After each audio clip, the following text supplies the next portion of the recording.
Welcome back to another episode of Bourbon Buddies. Today, something I've never had. Neil is introducing me to something. This is always exciting. What do we got, buddy?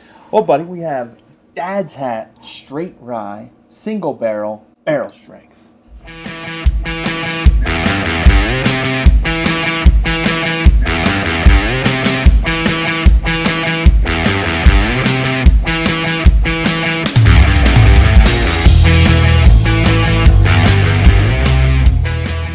Very nice, very nice. What do we know about this? This is from Pennsylvania.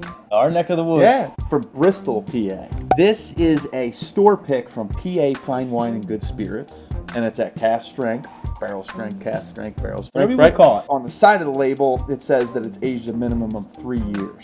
PA is originally where rye got its start. Really from PA, that's when old Kentucky opened up the frontier. Then people from PA and Virginia moved out to Kentucky. A little fun fact.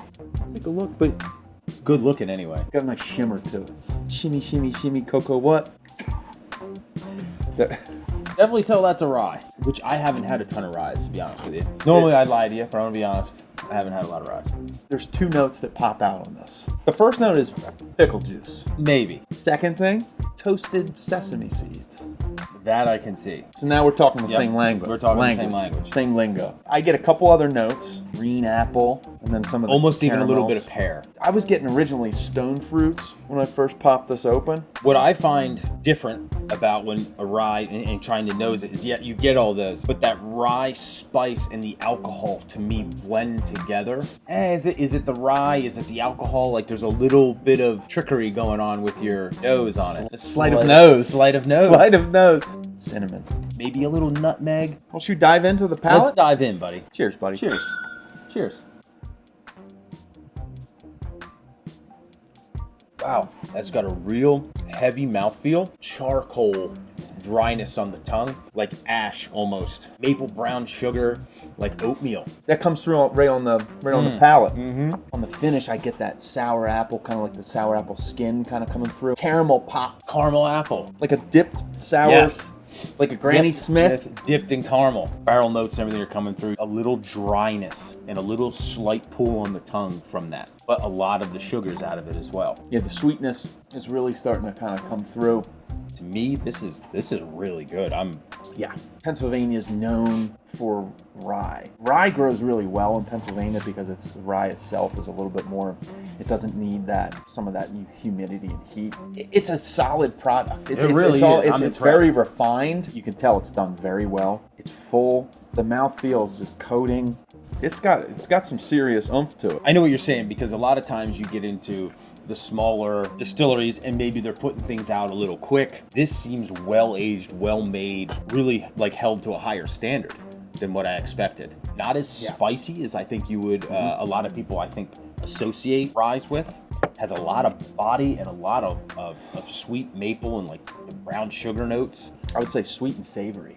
It's got a heavier body, which to me makes it more rounded, and you're getting more of the barrel notes, where I feel like sometimes when they cut the proof down, the spice kind of hangs. That's but true. The other side, the sweet Falls and all flat. that falls flat, Yeah. and then you get a much spicier product. I didn't know what to expect, but I didn't expect that, and even off the nose, I didn't expect that.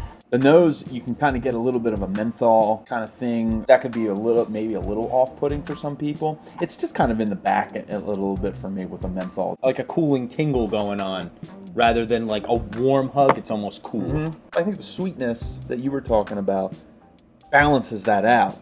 Finish is going for days.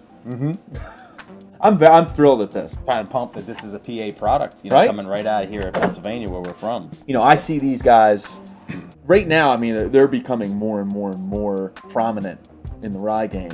They're just gaining more and more steam. Ryes in general, they're starting to really become popular. Well, if they're making a good product, that's always a thing. If you make a good product, eventually it'll be discovered, and quality is never a bad thing. People will always pay for quality. You'll probably see the 90 proof version of this straight rye. They also have a bottled and bond rye, Okay. and they also have a 95 proof.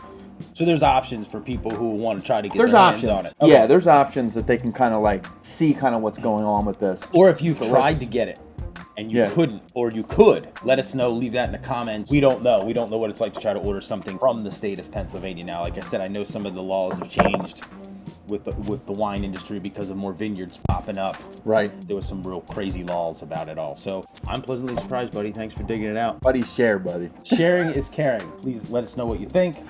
If there's anything you want us to review or check out, let us know. And we're having fun, and thanks for tuning in. Cheers.